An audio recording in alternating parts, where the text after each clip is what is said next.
Pulsar Studio. Video games are the youngest artistic medium, and since their emergence, they have managed to create great competitive experiences, and not all of them are based on conflict or combat. This is Checkpoint, and today we are going to discover an example of how they do it.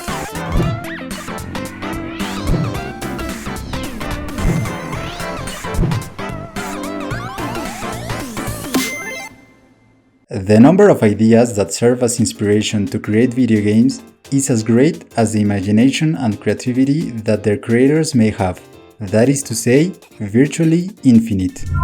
From an Italian plumber rescuing his girlfriend from the arms of a fake King Kong, a ghost-eating pizza, a bugs and animals collector, and even a blocked sandbox with endless possibilities. But there is not a wide variety of ideas or inspiration to create competitive experiences. It is difficult to find a purely competitive game that is not based on some kind of conflict or combat.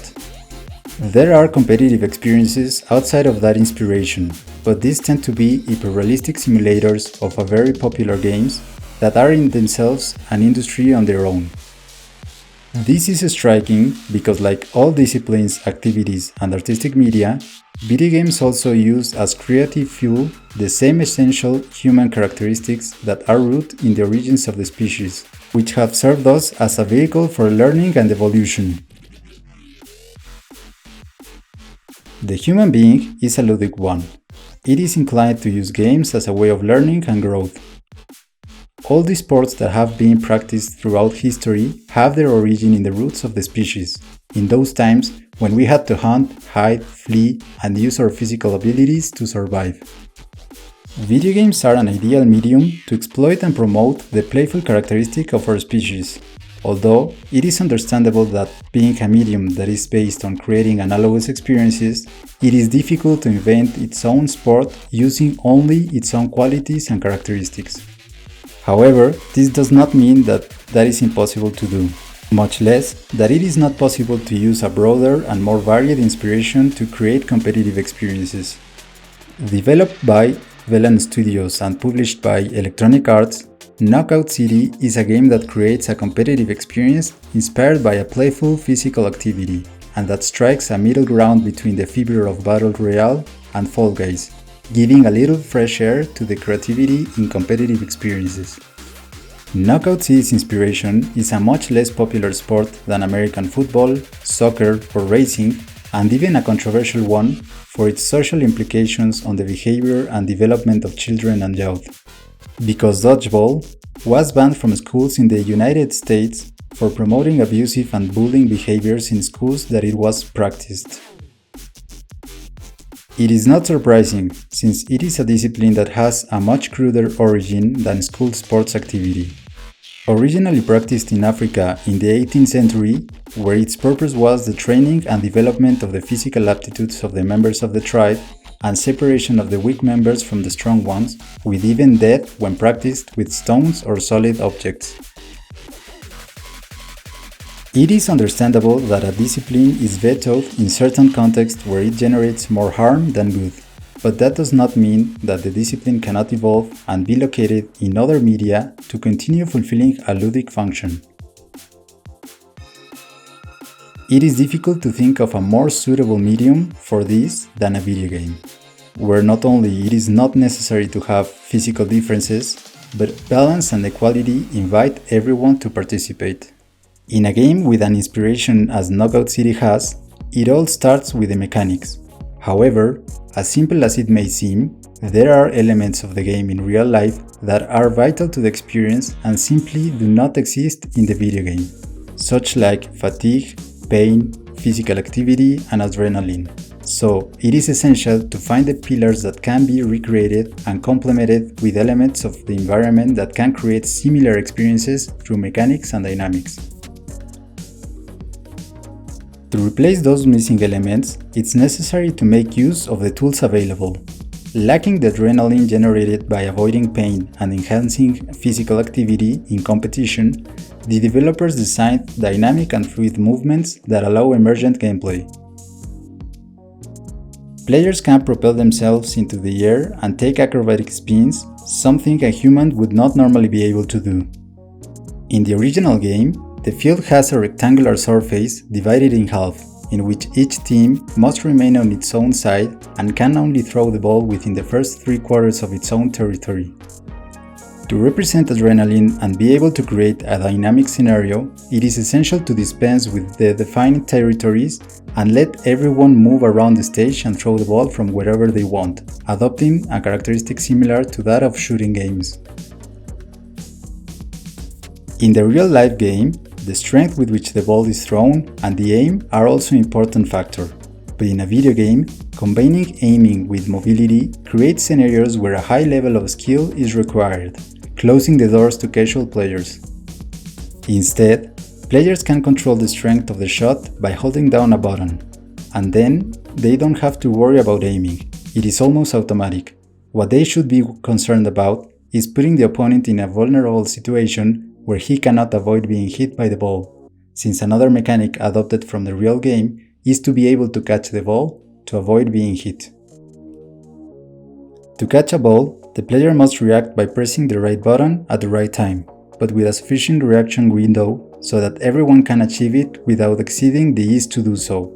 This makes it difficult to hit someone heads-on if they are focused and prepared, requiring elements of surprise and attacking in numerical superiority, creating adrenaline and intensity. The number of players, spawn points, type of balls, and map design are also critical to recreating the experience. Instead of being teams of 5 to 8 players, here there are teams of 3, in order to generate a scenario of numerical superiority, since 2 against 1, 3 against 2, or 3 against 1 is much more significant than 4 against 3 or 5 against 4. In addition to the fact that the fewer the players there are, the shorter the games can be, and therefore, the more frantic and intense matches can be, with almost no possibility of respite or truce. Spawn points seek to put the player away from opposing players to avoid giving an undeserved advantage and allow them to move around the entire map to hunt down opponents instead of generating battle zones where dominance conditions hardly change. The maps are symmetrical and full of objects. They have different floors and few fully open areas, in addition to having trampolines to propel the players. Maps are always located at the roof of a building, and the surface of the building is the limit. If a player falls outside the building, she gives a point to the opposing team, just like in the real game.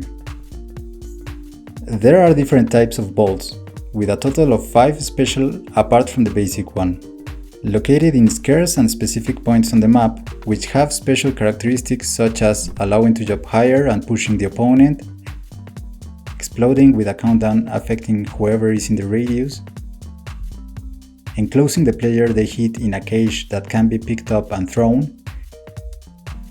hitting with great strength from a long distance, and having 3 balls in one. Each of these special balls are more useful than the basic one, making the player to search and fight to obtain one as an important dynamic that emerges, in addition to allowing all kinds of emergent gameplay and use of strategies. Being outnumbered is not a lost point sentence if the player manages to get an explosive ball and get rid of all the opponents with one shot. A player can be pushed with a moonball to put it right within the reach of a teammate, or even one can lock someone else in a cage and throw it into the void, taking away the possibility of returning to the map and scoring a save point. To top it off, the developers included a special mechanic where players can shrink into a ball shape for their teammates to use them as a ball. With this mechanic, all kinds of situations arise because in addition to being able to hit rivals, you can distract them, vary the numerical situation, and even avoid being hit when used properly.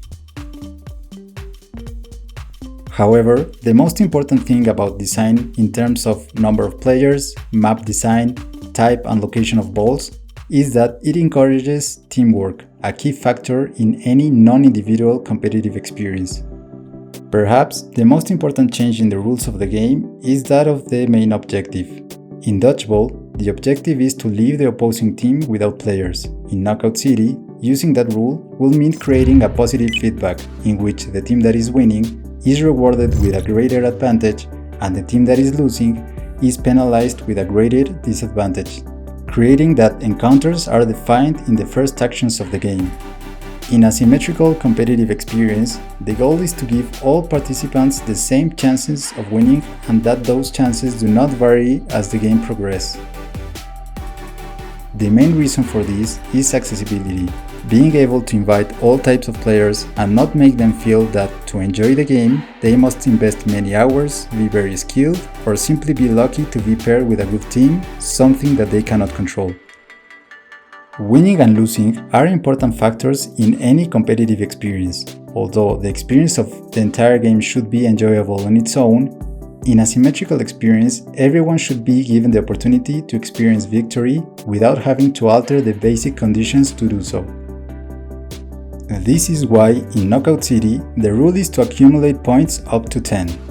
A point is achieved by hitting a player twice, if the opposing team's player goes off the map, or is hit by any of the dynamic objects on the map such as cars, wrecking balls, or trains. When a player is hit, she is out of the game for a few seconds to respawn, giving only a brief lead to the team that scored the point. With all this, Knockout City manages to prioritize accessibility, balance, and the progression of the ability of the players without blocking the emergence of unique moments, like overcoming a very adverse score, being the most valuable player of the match, carrying the entire team to the victory, or defining the winner of the match in the last play while being tied at 9 points.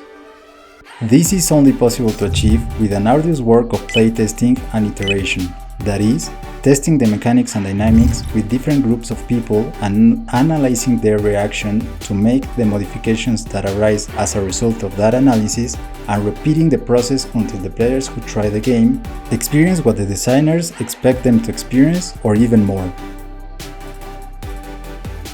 With a passion to carry out their vision, in the New Yorker study, they were aware of the problem that latency or lag could mean due to the inconsistency of information between players caused by connectivity, which would completely ruin the competitive experience. The study of just a few dozen people developed a unique engine that monitors the development of the game, finding lost information, trying to predict the next move. But to avoid mistakes, it not only predicts, but also rewinds the action in real time to correct any wrong predictions and advances it again to sync to the next frame, all without the players realizing it.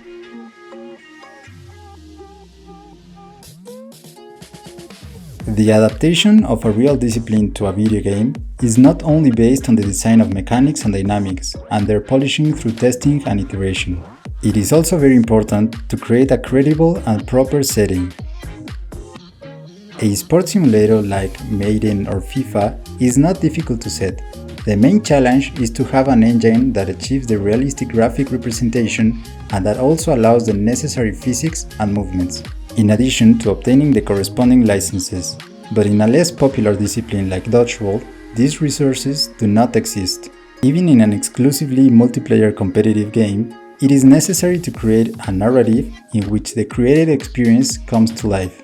This is how Velan Studios created the concept of Knockout City, a fantasy fictional cartoonish world in which the laws of physics and the essence of the human-like beings that inhabit it allow everything to revolve around the practice of this sport. It's Knockout City, baby! The artistic style is designed around that, and each map tells its own little story without hindering the gameplay. It is certainly encouraging to see a relatively small studio in collaboration with EA, a brand with a somewhat negative reputation in the recent years, venturing into creating a competitive experience inspired by a less popular discipline and outside of conflict and combat. Not that those sources of inspiration have something wrong, but it is good to vary and expand the possibilities. There are countless disciplines and games that can serve as an inspiration for an entirely new experience. Who knows, maybe one day we will see a game inspired by Kick the Can, Foursquare, Jacks, Marbles, or even Hopscotch. And you? Which other competitive experiences would you like to see as inspiration for a video game? What kind of experiences do you think can be created outside of conventional sources of inspiration? Leave it in the comments below. I hope you have enjoyed this episode of Checkpoint. Don't forget to hit like, subscribe, and share this to keep discovering the art in making and designing video games. See you next time!